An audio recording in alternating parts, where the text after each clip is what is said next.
Hi, I'm Chip Ward with the Mississippi Department of Wildlife, Fisheries and Parks, and I'm here with Adam Butler, who's our turkey program coordinator, and he's going to tell you a little bit about the research project he's been conducting with turkeys. Yeah, Chip, so this past year we've been working with Mississippi State University to study turkey habitat use.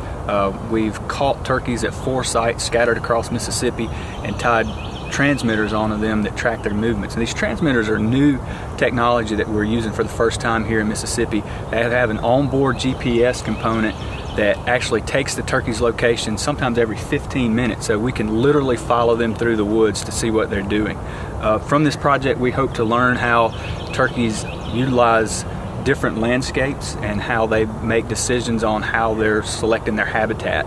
And the implications we hope will be very useful to those who are managing land. It will allow them to understand, hey, if you make a change on your property, how might that change implement how turkeys utilize your place? So we really hope to get a lot of good information out of this that's going to be very applicable to people who have an interest in managing for turkeys. All right, let's take a look. So on this site we caught a group of gobblers back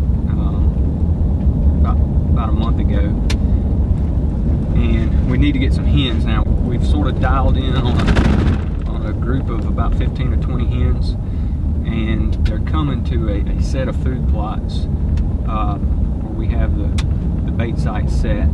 We usually try to look for areas that turkeys are already frequenting, food plots, openings, roadways, and then we create a mock setup of the capture net. So we actually put fake posts and rockets out there to get the turkeys used to seeing that, and then we begin baiting them into the area using wheat right in front of where the net would be, and have a camera on the site and monitor that. And when we see turkey usage for multiple days in a row, we usually get up a crew and try to go in and sit in a nearby blind until they show up and shoot the net over them.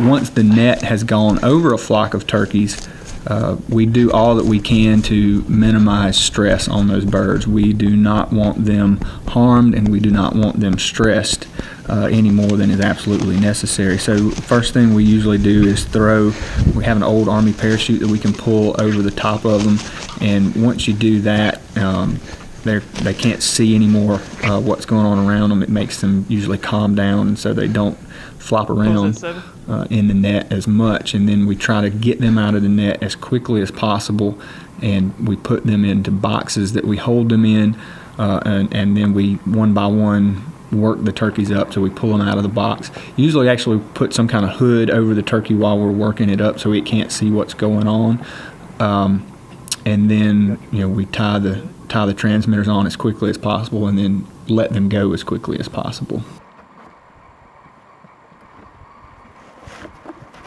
So after the turkey is released, we periodically check it to make sure it's still alive, and then about once a month we use a VHF antenna to home in on the bird's location, and you're able to download the data off of that transmitter directly onto a computer.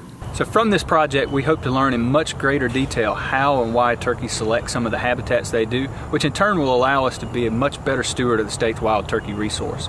We'd like to thank our partner, Mississippi State University, as well as the state chapter of the National Wild Turkey Federation for providing funding.